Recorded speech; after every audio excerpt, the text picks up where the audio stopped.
Grandpa Gerald, they call him now. Um, Get off my lawn. we were just discussing the beauty of being a grandparent to a darling little girl. And David, how's that working for you? Pretty good so far. I do want to share the joke is that when Aiden was born, and that was 2.5 years ago, the kids were very protective, and it's like, Dad, we're not going to let you hold him for 6 weeks because we need to do our bonding, right? Okay, sure, fine.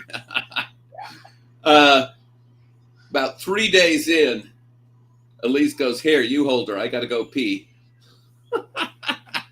They're a lot more casual or experienced or both about being parents, and they're very good parents. I watch them with awe and amazement and absolute. They're just,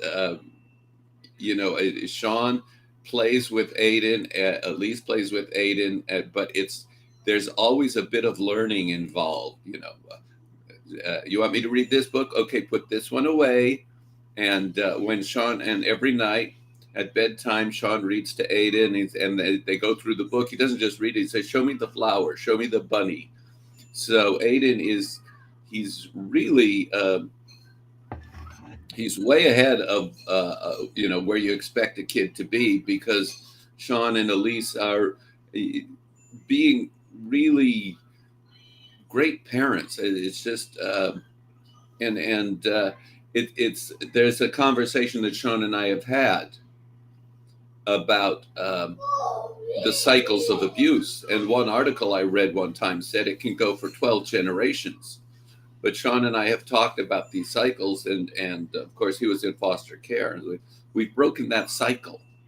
And he is continuing to break the cycle by the way he's raising his son, and Elise as well. So, this is the difference that we make in the world when we uh, get aware of the effects and the consequences of what we're doing.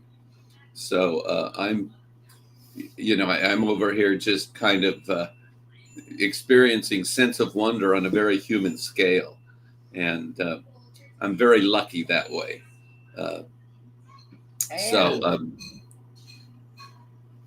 you, yeah, if I say to you in the great green room, you probably know what I'm talking about. yeah, Or yeah, do I love the reading to the children, and I yes. and I love that being able to pass on. Um, so, what's your favorite book to read to the kids? um, Well, I think we're making progress with Zen and the art of motorcycle maintenance, and I think we'll probably try Finnegan's Week in a couple when we finish that. No, right now. Aiden loves Cars, so he has really enjoyed all of the spin-off books from Cars. But the ones that he really has responded well to is Little Blue Truck, where the lessons are social lessons, not ABC, but how to behave with others. And he really likes those. And so we have several of the Little Blue Truck books, and we'll probably pick up the others when we get around to it. By the time this So, podcast ends, you'll probably have them arriving from Amazon. oh dear. Well, we have Little Blue Truck's Christmas trees, and Little Blue Truck in the big city, and Little Blue Truck pushing the dump truck out of the mud. So I think there's three others that we don't have yet. So yeah, we have had it amazes me how many people have sent so much baby clothes or books or toys, or just they all want to be a part of this, and I'm very grateful for it. We don't need it. We have we can afford to buy the kid when he. Oh boy, can we! A trip to Target is, gosh, I need new shoes, and we end up spending more on. Oh, let's get this T-shirt for Aiden. Let's get this for baby Layla. So, Well, yeah, it is so good that you are of the nature and the connections that allows people to see the bright side of being a grandparent, and like you said, the breaking of the cycles. that you guys are breaking raising these kids. And so, I mean, you get to be a little uh, kind of like, what was it that somebody used the term once, shining beacon on a hill, or you get to be a good example. You were a great curmudgeon. I mean, there are placards all over the world of "Get Off My Lawn" that are dedicated to you. Well, let me say it this way. Um, I've seen, I've had some traumas in my life. Not as bad as some people, but a couple that are purely horrifying. And I've had some bad experiences. And but I've also had some really great coaching from some really good people. And what I've learned is you have to be the change that you want to see in the world, and that means you have to model the behavior that you want to see in the world. And because it doesn't count if somebody says, "Here's how you have a working life," and then they go off and there you see that their integrity is a hole in their integrity big enough to drive a submarine through. So, you know, you can't talk about integrity unless you practice it. And boy, that is sometimes it's really hard. It's like, you know, it's you don't jaywalk because you know that jaywalking is dangerous. So you walk to the end of the block and cross with the light. It's like integrity goes down to, you know, somebody drops you see somebody drop $1 bill on the ground and you give it back to them because you say, am I going to sell my integrity for $1? No, you're not. You know, that's, you keep asking, what is the price of my integrity? So far, we haven't found it. It's got to be in the millions though. So, It's got, and also, you know, that's just, and now you've got the little eyes watching you, and they are watching. they are sponges. They pay attention to everything. And They really do. I've had my granddaughter point to the crosswalk and recognize that, yes, dear, that is the right answer. I don't take her hand and say, no cars are coming, it's okay. You know? Yeah, absolutely. I remember before Sean moved in with me, I used to grump. I'm an old man. I'm going to die soon. I have a right to be cranky. And the day he moved in, I was told by my assistant, Susie Miller, long gone, miss her a lot. She said, you must never say that in front of Sean. And I never did, except one day he walked through the house saying, I'm an old man. I'm going to die soon. I have a right to be cranky. And Susie and I looked at it. I don't know where he got it. I have not said it in his hearing. I must have slipped. But yeah, they're little sponges. But So, God, it's so much fun. I mean, wait, do you still ride bicycles? last time I tried to ride a bicycle, my knees started hurting a block and a half away, so I quit.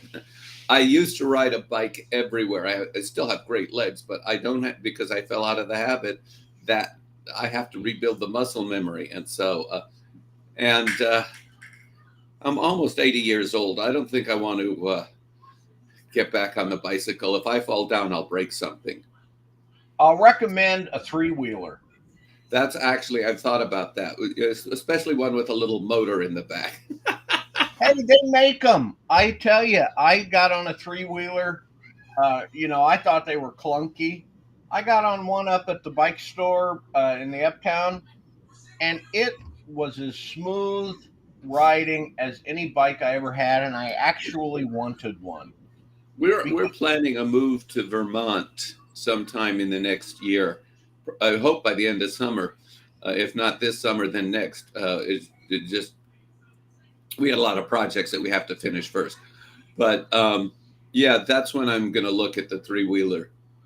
So Well, enjoy it, because I tell you, when Eden, my granddaughter, you've got yours. My granddaughter is now 13. Bless her heart. But when she was the little one, before she could even do anything more than this, I had her in the back and pulling her in a cart up and down the street by the river. And sometimes I'd put one of my pugs in with her, and they just loved it. Aiden has a little a stroller shaped like a little orange car. Oh, They take him for the walk every morning, but he also has, which we got him for his birthday, a remote control little truck that he can sit in. Daddy can drive it with the remote control, and Aiden is got this sense of independence in this little motorized vehicle he has. It was Grandpa's gift to him at the request of Sean.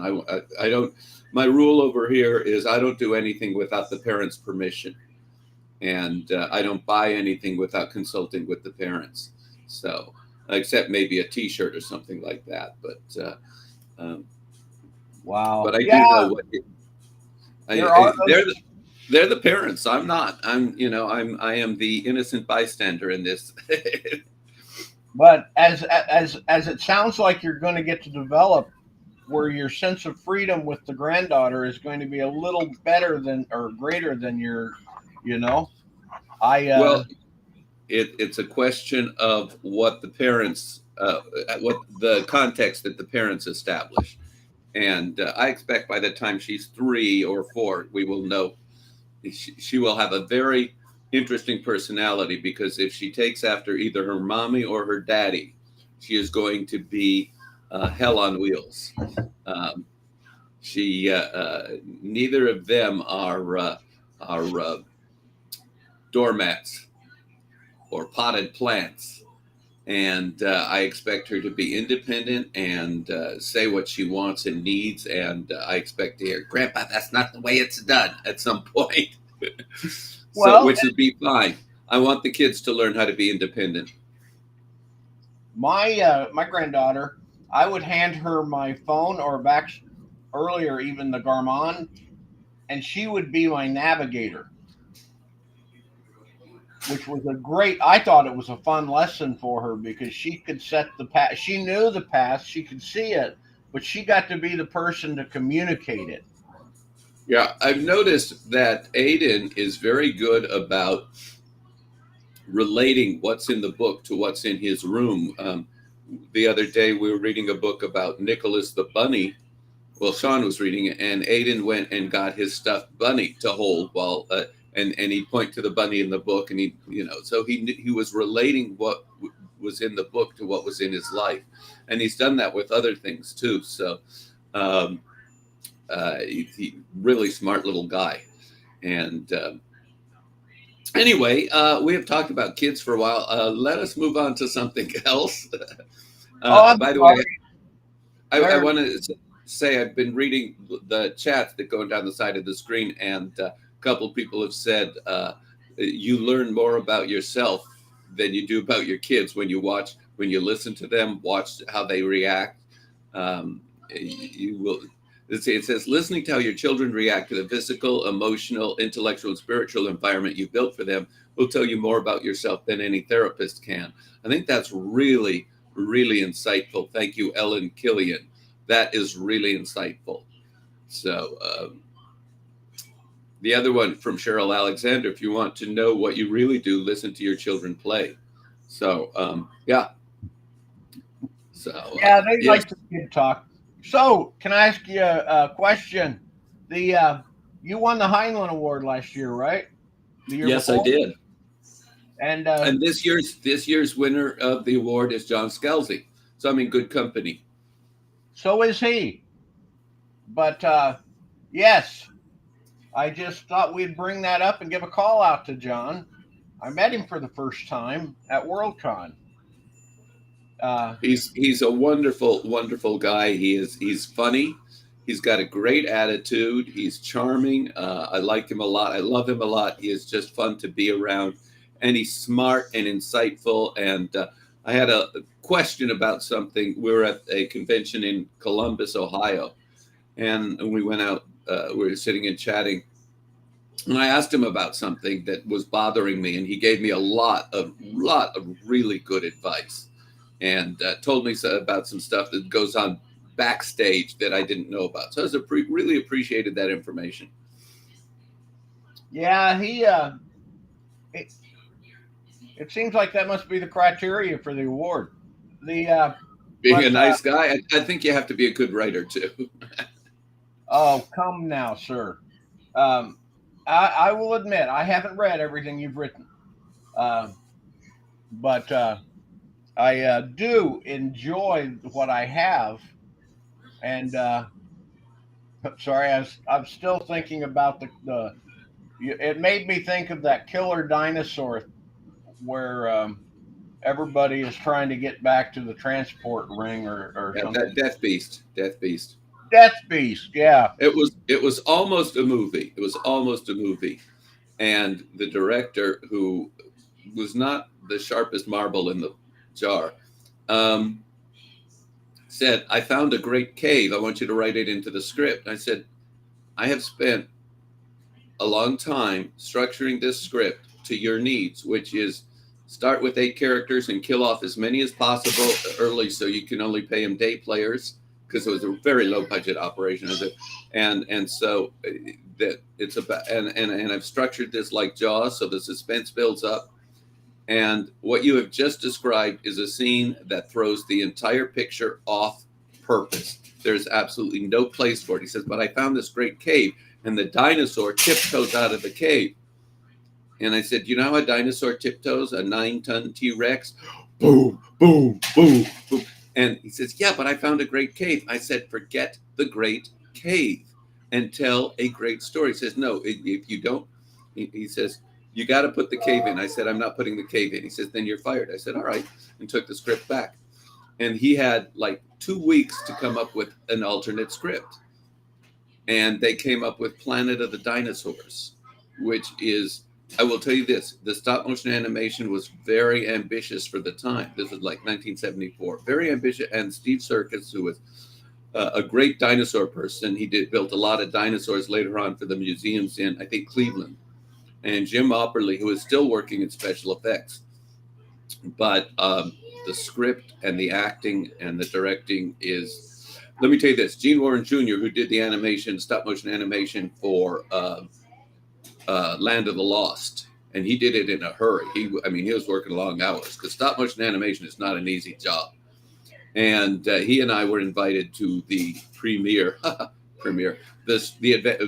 cast and crew screening of Planet of the Dinosaurs. We watched it. It was over at MGM, and we watched it in abject horror.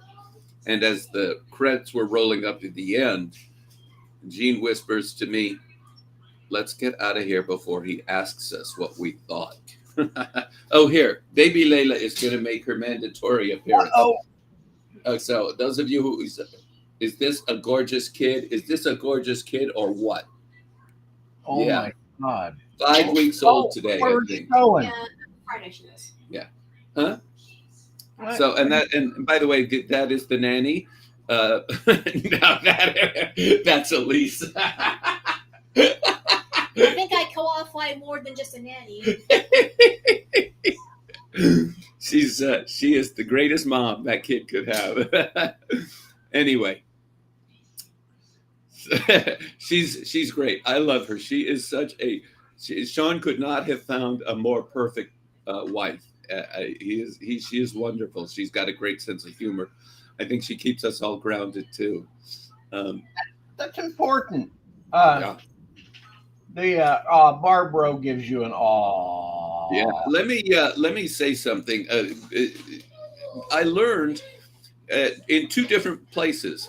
I was doing adoption research before I got Sean, and one of the courses at one of the conventions, and I forget the lady's name, but she talked about daily affirmations, that she would drop pebbles in the pond of, "Oh, you worked so hard on that," or "I really like the way you did it." Just little pebbles of affirmation on a regular basis, so that the kid knows that they're appreciated. I mean, I used to do that with Sean a lot. But also, later on, I did a course where the course leader, it was a course in communication, course leader said, "What you acknowledge is what you create. If you acknowledge negative, you create a negative conversation about your life. If you acknowledge the positive, you create a joyous conversation."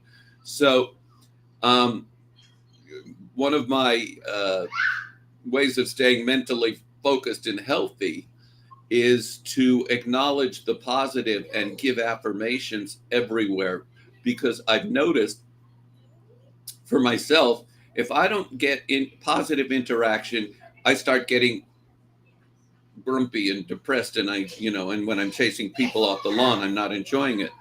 But when I acknowledge what's good around me, life is joyous all day long.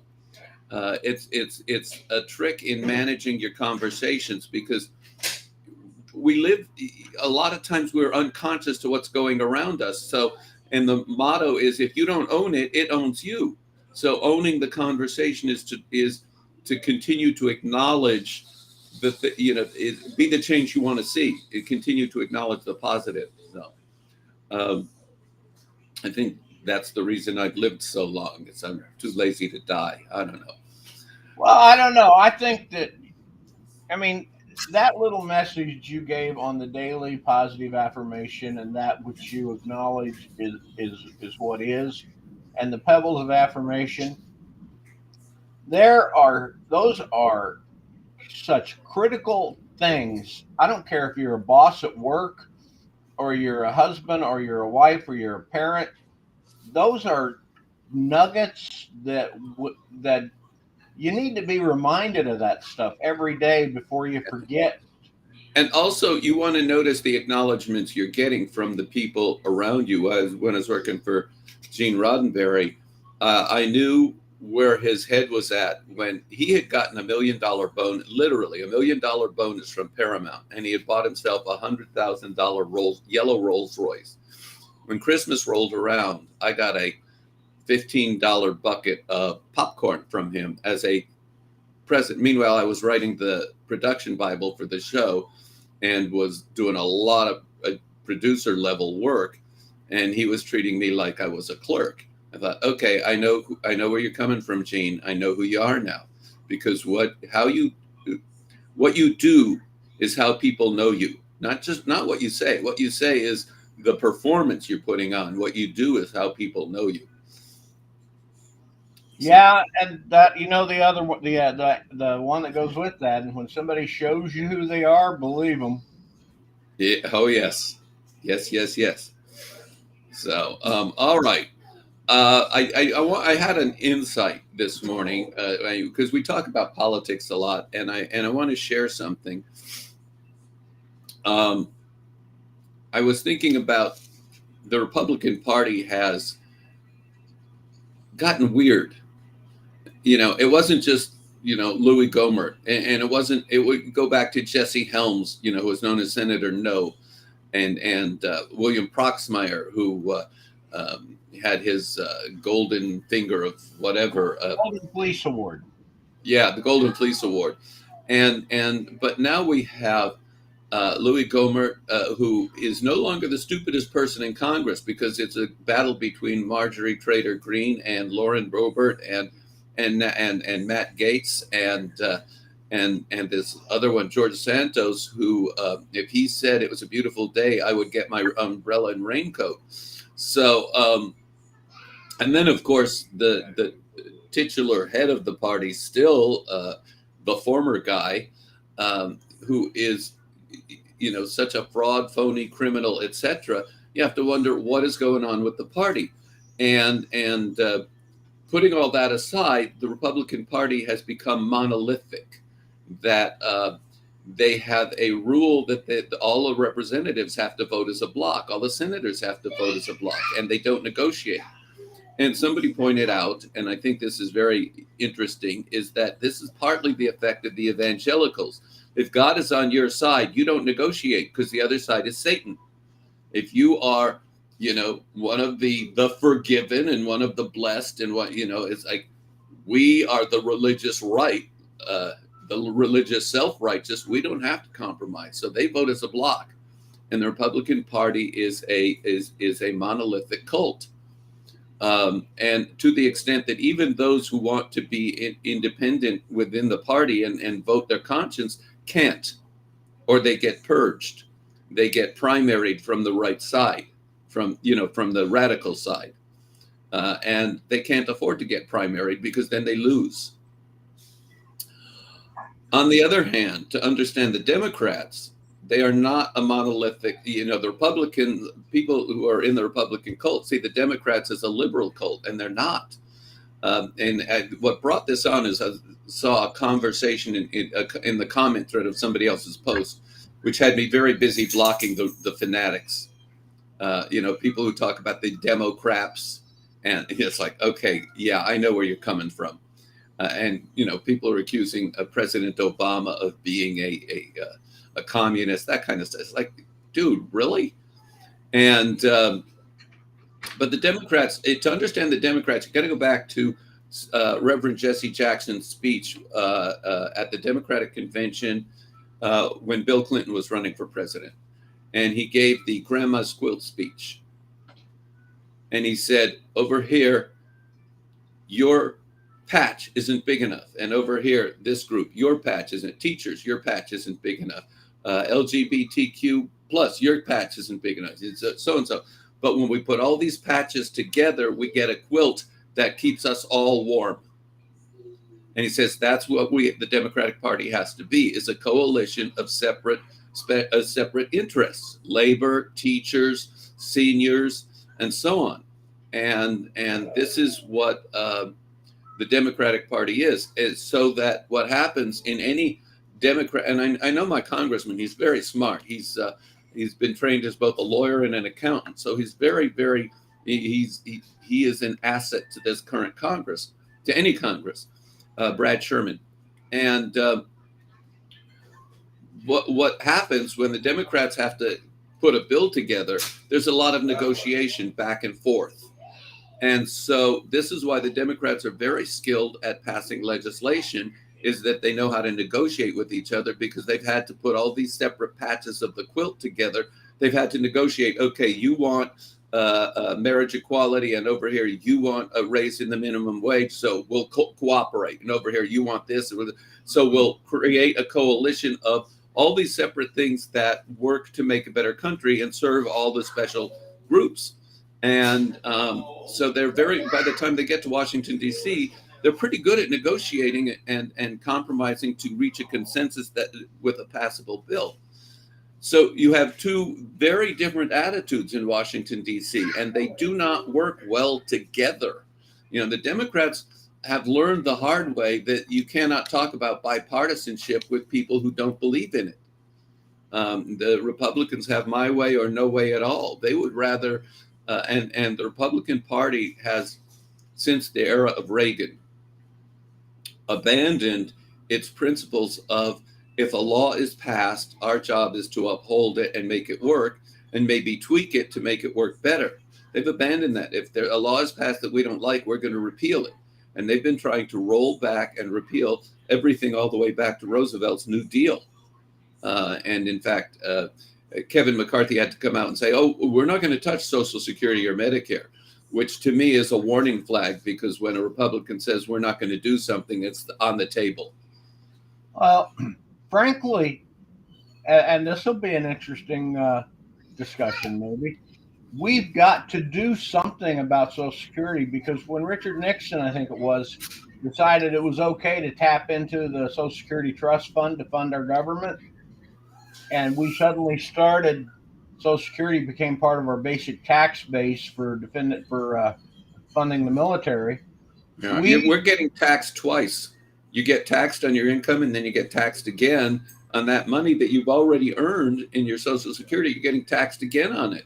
So I think we need to remove all taxes on Social Security immediately, not just the federal taxes, but the state tax. 12 states tax your Social Security income.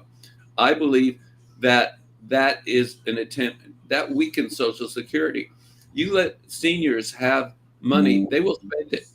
I can tell you over here, it gets spent on grandkids, but let me go slightly on a tangent here. This was pointed out years ago, and it's still true. Somebody was complaining about all the money being wasted on sending men to the moon and building space stations and blah, blah, blah. Aside from the value we get from communication satellites and weather satellites that warn us about hurricanes a week in advance, aside from that, the money isn't being sent into space. The money stays here on the ground creating jobs. And At the time of that, I heard this as a radio broadcast, 56 cents of every dollar spent on space comes back to the government in the form of tax revenue. So our space program only costs us 44 cents on the dollar. Meanwhile, the technological fallout has created thousands, tens of thousands of new industries and created millions of new jobs. So, and that our space program has been one of the things that has kept our economy functioning so strongly since John F. Kennedy said, let's go to the moon. And John F. Kennedy was very smart. One day, somebody came into his office and said, we can't afford to do so and so. And John F. Kennedy said, okay, you've just identified the problem that you have to solve. Very, very smart. You've just identified the problem you have to solve. And that person, I don't remember who it was, that person went out and solved the problem of finding the revenue to pay for that part of the space program. The thing is the goal of a government should be, what do we do to make our nation function better? And that comes down to, what do we do that serves the people? And Democratic Party has been very much, Social Security, the 40-hour work week, the public education, the elimination of child labor, I mentioned Social Security, Medicare. All of these programs have been about improving the quality of life for the average American. The Republican Party is not functioning on that level. Let me pick. Go ahead. One of the things you just said, and we'll go back to Social Security later, is you talk about, public education. Anybody who's watching is going to realize how much the Republicans hate public education. They can't control it. They want to take and gut every time they say parent choice, to send your children where you want to send them. What they're saying is, we want to be able to take your money, your tax dollars, and use it to supplement this religious school or that prep academy so that they've got the money. And then what does that leave? That leaves a public education system broke, living on dregs, producing second-class educations, and just perpetuating the problem. Pay attention, people, whenever they start talking, parental choice. I believe in parental choice. I was on the school board in our local school district while I sent my child to a Catholic school. But you know what? I didn't go to the public schools and say, I want you to pay for it. I paid for it, and then I did the best I could to make sure that the public schools were getting the same damn level of education that my daughter was getting. Got a lot of guff for that, but I figured if I'm paying taxes, I got a voice. Because what's really funny, you don't know how many kids I've met in the workplace that went to the school when I was on the school board. And I can just remember the whole point of my campaign had been, these people are going to be paying for my retirement. These are the people that are going to be in the workforce that I'm going to be depending on, that you, David, you're depending on. It is, we've got to have good education in this country. And when I see people like Youngkin in Virginia, making a tax on the school and education, when I see DeSantis down in Florida making his whole campaign a tax on public education, it scares the crap out of me. And I don't want to see what would happen if these people were given everything they want regarding how we spend our education dollars. I'll shut up now. David, you're up. I think you're right. We've had conversations about one of the reasons why we want to move is we want to be we want Aiden and Layla to have access to schools that we are more comfortable with, more confident in.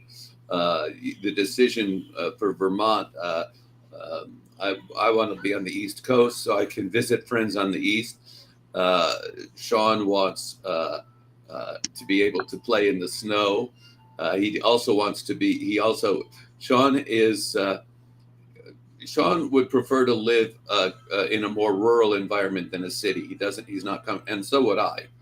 When I bought my house here, Northridge was very rural. It is no longer rural. It now looks like Brooklyn. So I want to move, and Elise wants seasons, and we all want the kids to have the best possible schooling. And I have already told to the kids that, and they're way ahead of me. I've told the kids it's like I am going to provide whatever homeschooling experience I can, so the kids have whatever is not in the public schools was never not in the school. I mean, Aiden is going to be exposed to classical, and Layla are going to be exposed to classical music. I'm going to, lay some books around to see if they get curious about 20,000 Leagues Under the Sea, that kind of thing. I'm going to provide access to a vast library of things that will make them far more literate in the world. George Orwell had it right when he wrote 1984, and one of the jobs that Winston Smith had was the deliberate destruction of literacy. So, including the deliberate limitation of language. They were going to eliminate the word bad and create ungood, and so that the less words you have to use in your language, the less you can think. Because thinking is a linguistic process. And so one of the ways my grandkids are going to be smartened up is they're going to have a lot of linguistic stimulation. And I don't have to worry about that. Sean and Elise will do that. And Sean is an expert in research. You say, I wonder about blah, blah, blah. And Sean goes off for a couple hours and with his phone, which I like, you read on your hand, it's like, I need like 4 screens, right? And Sean will come back with a complete report that would, if he were doing book reports for school, he'd be pulling straight A's, because he doesn't just come back with facts. He comes back with insights about how facts fit together. So, and there are certain issues he's very, very critical on. And I've learned a lot from my son, so which was something totally unexpected, but in the long run, I should have expected it. I mean, I've learned a lot about relationships from him, but just learning facts about the world. He researches cars, plants, cannabis, gun safety laws. He's really he's a really great guy. He really is. He's an amazing man. Well, you helped get him there, and yes. And I pat myself on the back in that I gave this kid a chance and he used it well. What was it? You can say the kid was lucky, but like Churchill said, luck is when opportunity meets preparation. You were prepared to raise this kid, and you had the opportunity to raise this kid, and so this kid is lucky. I had a lot of preparation and did a lot of research before he moved in. I wanted to understand what are the pitfalls that I have to avoid, what are the things I need to do. So so there were a couple things that if they had happened and I hadn't prepared, they would have thrown me for a loop. One day, 2-3 weeks into the adoption, he said he wasn't going to finish breakfast. I said, you have to finish breakfast before we go to school. And he said, okay, that's it. Adoption's over. And he got up and walked out the front door. And I had read about the various manipulations kids use to test you. So after I finished laughing, I opened the front door. He was standing on the porch. I said, okay, adoption's over. I'll call Kathy, but you have to come in and finish your breakfast first. And he came in. He finished his breakfast. And on the drive to school, I said, it's too early to call Kathy. I'll call her when you get home from school. And I picked him up from school. I said, it's too late in the day to call Kathy. I'll call her tomorrow. And I kept this up for 3 days until he looked at me and said, I'm not quitting. It's like, you can stop playing that game. He knew I was kind of joking. So, but, in my journal, I kind of wrote cited manipulation, sank sane. I knew he was testing. But if I had not been prepared for it, it would have, oh my God, what am I doing wrong? The one thing I will tell anybody who's got a kid in the house is never lose your sense of humor. Oh, hell yeah. So I know some people don't like snow. I'm reading the comments, and but Sean loves it. And Aiden has seen snow. We went up to Big Bear last winter, and Aiden loved the snow. In fact, every time we brought him back in the cabin, he started crying because he didn't want to come back in. He loves going out. So Aiden has a big. I'm looking at the comments. Aiden has a big bookshelf. Most of the books we've bought for him, but a lot of books have come in from friends. And he loves Snakes on a Train, and he loves The Little Blue Truck, and he gets read to every night. And he's at that age where I can now go to Target and look at the children's book section and think, one of the things, and I will tell you, we don't like any of the. There are some Dr. Seuss books I like, the early ones. I think that I saw it on Mulberry Street and Bartholomew and the Oobleck, and those will have. But some of the later Dr. Seuss books, which are just collections of gobbledygook words, I think that was just, monetizing the franchise. And we're not big Dr. Seuss fans here. In fact, we think the culture may have outgrown Dr. Seuss. I have to admit, as a child, I hated the Cat in the Hat. I'm not fond of the Cat in the Hat. It's just it's a very annoying story. Yeah, so it sends such a crappy message. Yeah. The ones that I really like, which I think Aiden will really appreciate when he's 7 or 8, are the Shel Silverstein poetry books, but also The Giving Tree. Now I know a lot of people don't like The Giving Tree because the tree gives everything, but it speaks to parenting. You give everything. And it's not because you have to, it's because you want to. And somebody on the internet wrote a better ending to The Giving Tree, where the tree sets its boundaries and says, I'm not giving you anymore. No, that's not good parenting. It's a book about parenting.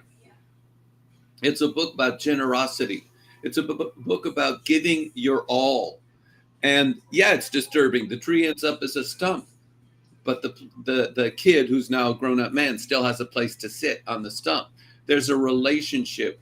The book is about the relationship. And rewriting a very profound story so it has a happy ending is like, oh yeah, Romeo and Juliet survive, right? Captain Ahab kills the whale. Oh, in the 1933 movie with Lionel Barrymore, Captain Ahab survives and goes home and marries his sweetheart, Moby Dick. It's like, no, some things do not need a happy ending. Some things make their point by not having a happy ending. 1984 and Brave New World would not be the same books with happy endings. Well, from the whale's perspective, I thought Moby Dick had a very happy ending. Yeah, from the whale's perspective, absolutely.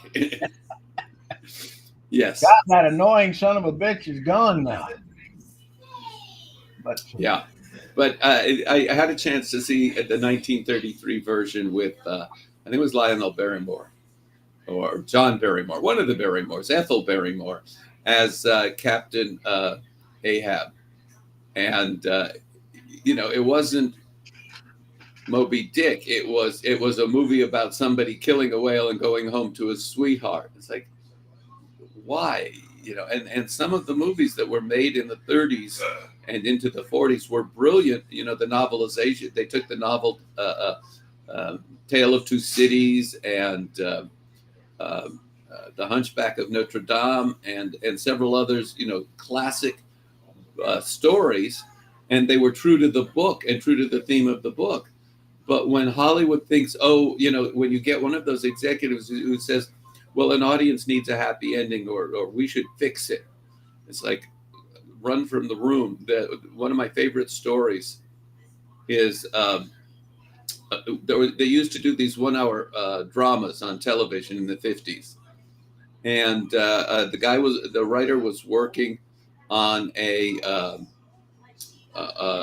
script about Abe Lincoln. And of course, he gets shot in Ford's Theater. And at that time, the sponsors had a lot of input. And one of the sponsors was Ford Motor Company. And the exec from Ford says, does it have to be Ford Theater? Could we change the name?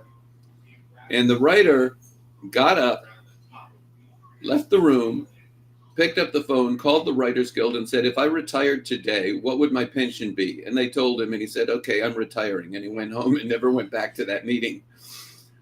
But that tells you the mindset of some executives, even on Next Gen, when Gene Roddenberry had promised we would have gay crew members, and Rick Berman had written a memo saying we should do these are the episodes we should do. One of them was about AIDS, and I wrote a script about blood donorship that was a metaphor for AIDS, and put in the 2 gay characters that Gene had promised.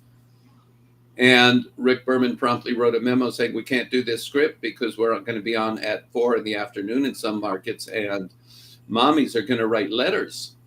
It's like, wait a minute. We were told we weren't going to have these kinds of limitations, and Gene had promised this, and you yourself had said we should do this kind of story.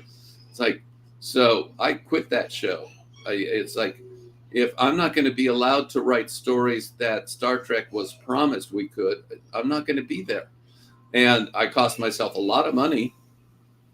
There are people there who said, yeah, okay, I'll follow orders, and they're millionaires today. I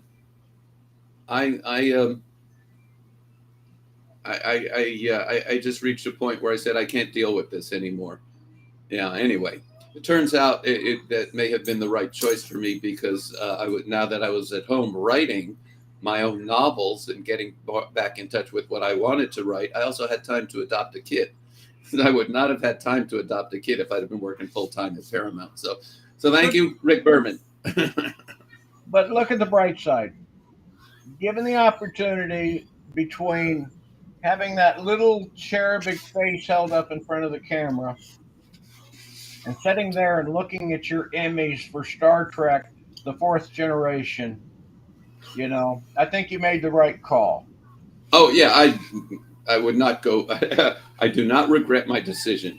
I got to write those books I wanted to write, and I got to have the most wonderful son I could imagine having, and I have 2 beautiful grandchildren who are absolutely every day is like, oh, look what just happened. Isn't that fun? Oh, no, I'll clean it up. Don't worry. Even cleaning stuff up is like, I don't care. Hey, can I shift a gear on you and ask you a question? Please. Yeah. You talked about happy endings. Oh, yeah. I'm not the biggest fan of happy endings. I mean, the best story I ever wrote ended in a splat. But how do you feel about redemption? Oh, I think redemption is a great story. I think redemption is a terrific story. And we've seen it in some of the best movies where a person who has been beaten up and beaten down and done badly somehow finds it in themselves to do good. One of the best is Leon the Professional, which you want to see the uncut version. It is just absolutely a great story of personal redemption, even though it doesn't have quite, it doesn't have a happy ending, but you see Leon saves the life of this little 12-year-old girl who's been abandoned. And, but he teaches her how to be an assassin. So it's actually, that was, wasn't that the same girl that played on Star Trek? I mean, not Star Trek, but Star Wars. I'd have to look it up. Yeah, but I know what you're talking about. It was he sacrificed his, and I anybody here watching that has ever submitted a story to BQ Press, a redemption story will take you a lot further than a happy ending story. As long as the character, as long as it's real, it has to be real. And well, I'm there with you. Without going into too much detail, I went through some really severe crap in the late 60s, and it affected my life well into the 70s, and which was not a good decade to be around me. And I consider that when I adopted Sean, that was the beginning of my real redemption as a human being, that I was now thinking outside of myself. And so this is one of the reasons why I understand, in my mind, that redemption is thinking outside of yourself. Redemption can't be oh, look, God has forgiven me. That's not redemption. That's just more self-righteousness. Redemption is the difference you make for others. That is true. And you know what, David? We are coming up to the end of the time, so let me promote something here. Somebody pointed out that David, Gerrold, and Jim Wright were men, manly men. However, and I noticed that about 2/3 of my guests were men. And I noticed this at an interesting moment when I had an all-female, all women were on talking about issues associated with Roe and such. And as you guys have noticed, that I did what I did sometime with Dave and Jim. I just turned my camera off and go get coffee because they don't need me. And I turned my camera off, went and got coffee, and just listened to them talk. And it was so magic. It was, I think, Reen Radford was on there with Brenda Klopp and Karen Anderson. And so I called them up after the show and said, I want you guys to put something together so that we can bring a little bit of balance. I can redeem my misogynistic casting decisions. So they are putting together what we're calling First Sunday. And they don't tell me who they're bringing together. All I know is I got a great team of people that are going to put together a great show. And it's going to premiere next Sunday morning. And it's going to be, while we have last Sunday here with David and Jim, which is, I got to say, even without Jim, it's been great, Yeah. David. Jim is taking care of family matters, and he's going to be out of pocket for a few days. I will tell you, he's a great family man. He cares about his family a lot. I spent some time with him. He talks about his family, his relationship with them. He's just you don't see it online, but it's there in person. Jim is my model for what integrity looks like. Great men are good family men. Yeah, absolutely. And having had the pleasure of meeting, Jim and interacting with his wife, you are correct. It is a match made in heaven and just a very interesting world of people. But I just want to make sure you guys know to show up next week because we are finding balance in the force, and I think I can't tell you if it's going to be Brenda. There are four women involved are going to book their own guests. They're going to bring them in and tag team them, so it's not always going to be the same people, but it's going to be First Sunday from DQ Press. And that is a great idea. That is a great idea. Let me say something. There was a point at which I said to conventions, I don't want to be on the new writers in science fiction panel because I'm not keeping up, and I don't want to be in the diversity because that's tokenizing people. The diversity panels are, oh look, we're so wonderful, we're acknowledging diversity. No, just let's be diverse throughout the entire convention. And I have told a couple conventions I will not be on any all-male panel unless it's about a specifically male issue. And I recognize the history of the field. I said, I want to be on panels that are half men, half women, or even if, there's non-binary, whatever. It's like, I want the diversity to be on the panel, not a panel about diversity. So what you're doing is a way, and by the way, all women panels are part of what you have to have at a convention, because the women have been neglected in science fiction almost since the very beginning. And it's been turning around very much. The past decade has shown it started a long time ago, but we're really seeing the influence of women writers in the past 2 decades enormously.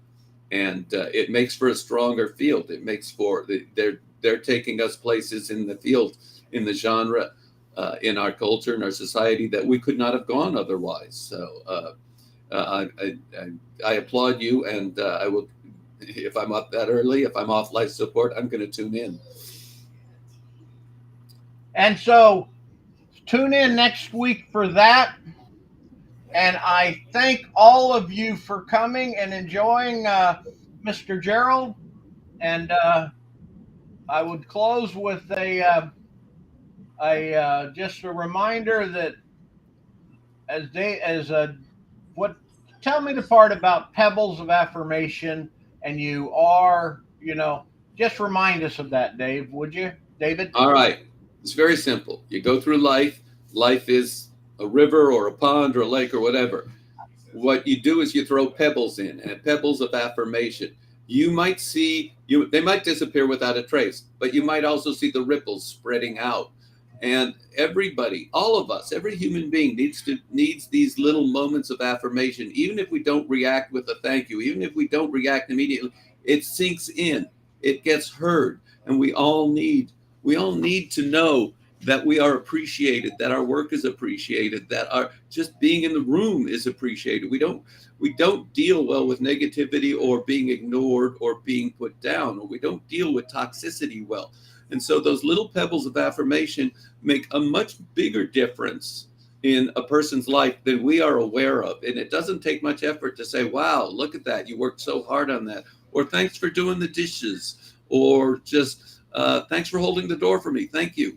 Just even the little kindnesses, every acknowledgement of something positive makes a difference. Thank you, David. And I know it's a sad world, but every one of us needs reminded of that occasionally. We cannot solve the whole world's problem, but we can solve the part that we are in charge of. We can take responsibility for our part of it. Yes, we can. So thank you. And with that said, see you next week.